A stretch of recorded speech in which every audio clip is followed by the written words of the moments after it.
Say thank you. She's now happy to come to school and things are sort of settling for her. The self-confidence does actually raise their academic progress as well.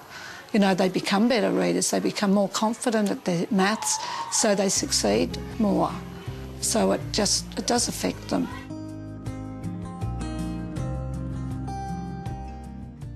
I believe since we've been running the journey, we've had a sense from all the other children that there's been a greater acceptance of children with special needs.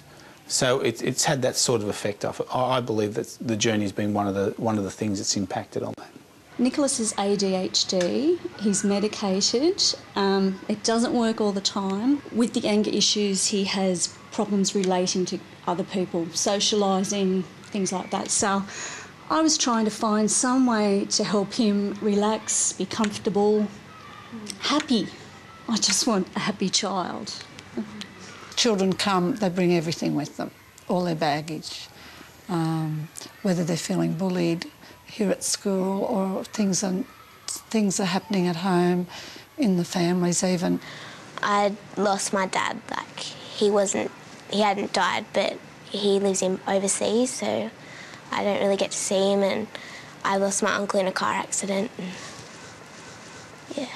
I feel like I'm not part of any society, because when you're in a refugee camp, you're just like a slave to the owner of the country, and I just thought my life wouldn't be better anymore. I just thought I was going to live like that all my years to come.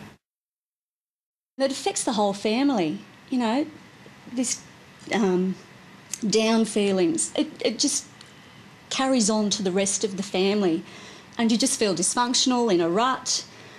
So after the first journey, it was a whole new beginning.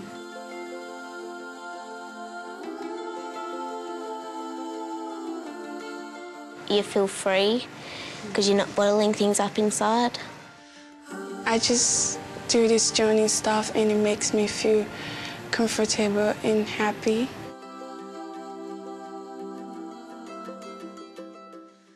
This process has been successful with healing things like emotional issues that you might have, from anger to fear, to sadness, to loss of loved ones, to divorce issues, issues of abuse, issues where you felt just a deep, low self-esteem.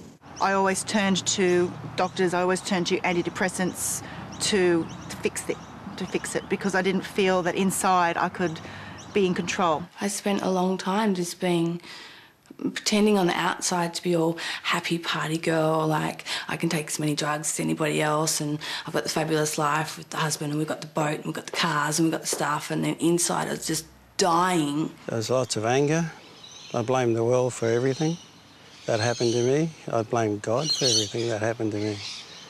The only person I never looked at was myself. I was very closed off with the world, almost making an effort within myself to prove to myself that that wasn't part of me and that I wasn't gay, but I was. Just be driving my car and I'd just be all I could do to turn the corner instead of driving straight into like the wall that was ahead. I turned to food.